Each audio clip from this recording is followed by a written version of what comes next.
ধিঙৰ কাণ্ডৰ পৰিস্থিতিৰ সন্দৰ্ভত লাচিত সেনা অসম থলগিৰিৰ সভাপতিৰ তীব্ৰ প্ৰতিক্ৰিয়া প্ৰকাশ। অসমৰ ভিন্ন প্ৰান্তত হাজাৰ হাজাৰ চৰকাৰী ভূমি মিয়াৰ দখলত।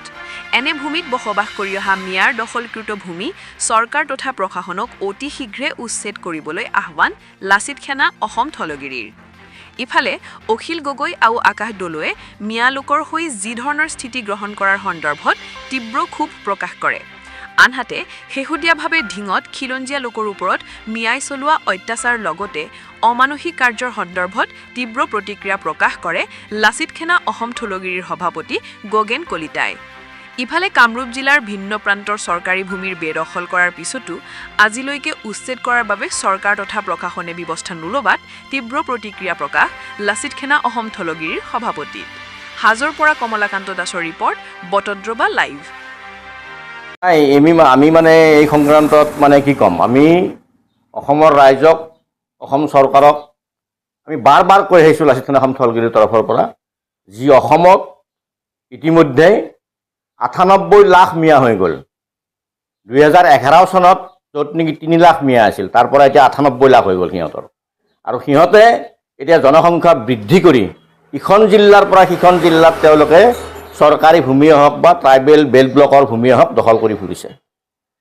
সেইদিনা ধিঙত, নগাঁও জিলাৰ ধিঙত বৰবাৰী চৰত আমাৰ খিলঞ্জীয়া মানুহৰ মাটি, সেই ৫০ বিঘা মাটি খিলঞ্জীয়া মানুহৰ, তাত খিলঞ্জীয়া মানুহে তেওঁলোকক খেতি কৰিব দিছিল, পিছত তেওঁলোকে দখল কৰি ল'লে। আৰু খিলঞ্জীয়া মানুহে মাটিখিনি বিচাৰি যাওঁতে তেওঁলোকে আমাৰ খিলঞ্জীয়া ছোৱালীক বা বোৱাৰীক ধৰ্ষণ কৰি কাটিম মাৰিম আৰু মতা মানুহবিলাককো কাটিম মাৰিমকৈ দাও জাঠি জোং লৈ তেওঁলোকে খেদি পঠিয়ালে তাৰ পৰা।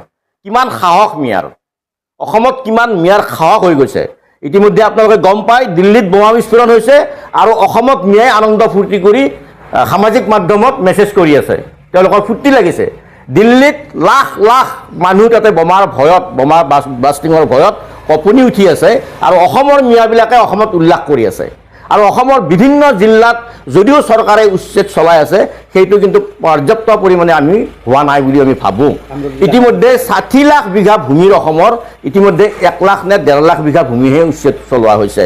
আৰু ইয়াত এটা পৰিতাপৰ কথা, এই উচ্ছেদ কাৰ্য চলাওঁতে এটা নন চেঞ্চ অখিল গগৈ আৰু এটা নন চেঞ্চ আকাশ দলৈ ইহঁতে তাৰমানে মিয়াৰ পক্ষ লৈ উচ্ছেদৰ কাৰ্যৰ সিহঁতে বিৰোধিতা কৰে। মইতো আকাশ দলেক মানে মই য'ত পাওঁ না, মই যিমান ডাঙৰ কেছ নলওক, আকাশ দলেক মানে কাণ ৰঙা কৰি চৰিয়াম তাক আকাশ দলেক। সি নন চেঞ্চে খিলঞ্জীয়া বিৰোধী স্থিতি লৈ মিয়াৰ পক্ষ লৈছে। সি মিয়াৰ লগত তাৰ জাৰজ হৈ তাৰ জন্ম হৈছে আকাশ দলেৰ, সি জাৰজ সন্তান মিয়াৰ আকাশ দলৈ। গতিকে তাক লাচিত সেনা অসম থলগিৰিৰ তৰফৰ পৰা যিমান ডাঙৰ দায় নালাগক কিয়, তাক চৰিয়াই চৰিয়াই কাণ ৰঙা কৰি আকাশ দলেক খিলঞ্জীয়া বিৰোধী স্থিতি লোৱাৰ তাৰ পৰিণাম কি ভোগ কৰিব লাগিব। তাৰপিছত আৰু এটা পৰিতাপৰ কথা, মাননীয় মুখ্যমন্ত্ৰী মহোদয়ে, মাননীয় অসম চৰকাৰে, চৰকাৰ প্ৰশাসনে বিভিন্ন জিলাত উচ্ছেদ কাৰ্য চলাইছে, কিন্তু কামৰূপ জিলাত এতিয়ালৈকে কোনো এটা ঠাইতে উচ্ছেদ হোৱা নাই। এইটো এটা বৰ পৰিতাপৰ কথা। আৰু বিশেষ নকওঁ, বকো, পলাশবাৰী, ছয়গাঁও আৰু হাজো, কামৰূপ জিলাৰ এই চাৰিটা সমষ্টিত তীব্ৰ গতিত উচ্ছেদ মানে তীব্ৰ গতিত ভূমি বেদখল কৰিছে। হাজোত আপোনালোকে গম পায় দোকানীয়া চৰ, বৃহৎ ডাঙৰ এৰিয়া দোকানী চৰ, তাৰপিছত শুৱালকুছিৰ ৰাক্ষসনী চৰ, বিভিন্ন মানে আমাৰ ঠাইত কোঁৱৰপুৰৰ মানে কুমাৰপাৰাত কিমান হাজাৰ হাজাৰ বিঘা মাটি মিয়াই দখল কৰি লৈছে। তৎসত্বেও কিন্তু কামৰূপ জিলা প্ৰশাসনৰ গা লৰা নাই। বাৰ বাৰ হাজো ৰাজচক্ৰৰ বিষয়ত লাচিত সেনা অসম থলগিৰিৰ তৰফৰ পৰা আমি ৰাজ্যভাৱেও কিমান আবেদন নিবেদন কৰিলোঁ, এতিয়ালৈকে কোনো ধৰণৰ হাজো চাৰ্কল অফিচাৰে কোনো ধৰণৰ পদক্ষেপ গ্ৰহণ কৰা নাই। এই কথাবিলাকে কি সূচায়?